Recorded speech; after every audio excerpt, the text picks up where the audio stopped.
нарушение всех производственных связей, которые существовали при Советском Союзе. Кыргызстан башкаласы Бишкекте илнең Русия җитәкчелегендәге таможня берлегенә кушылу ниятләренә протест чарасы узды. Хөкүмәттән тыш берничә оешма әгъзалары бу берлеккә кушылу илнең сиясәти һәм икътисади бәйсезлеген киметәчәк дип белдерде.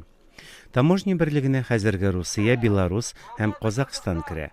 Әрмәнстан һәм Кыргызстан җитәкчеләре дә аңа кушылырга җыенуларын белдерде.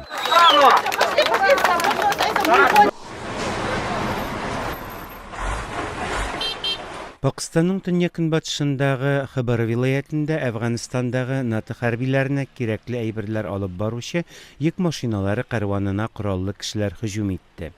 Җирле рәсмиләр әйтүенчә, кимендә 2 машина йөртүче үтерелгән, 1 машина яндырылган.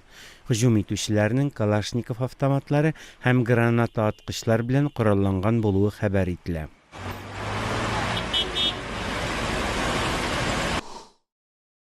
Гыйракның Рамади шәһәрендә сугышчан төркемнәр белән иминлек кешеләре арасында дәвам итүче бәрелешләрдә минаткычлардан йортлар утка тотылды.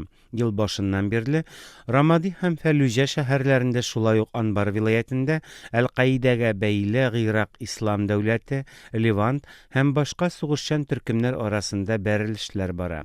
Рамадиның кай бәрелешләре сугышчылар белән хәрбиләр арасында бер яктан икенче якка күчеп тора.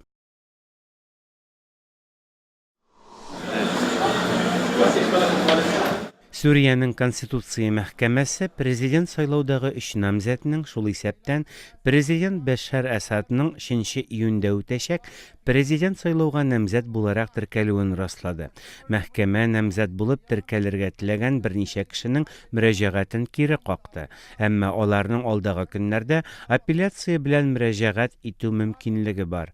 Сүриянең гысянчылар карамагындагы өлешләрендә сайлау үтерме, юкмы әлегә билгесез. التي قبلت طلباتهم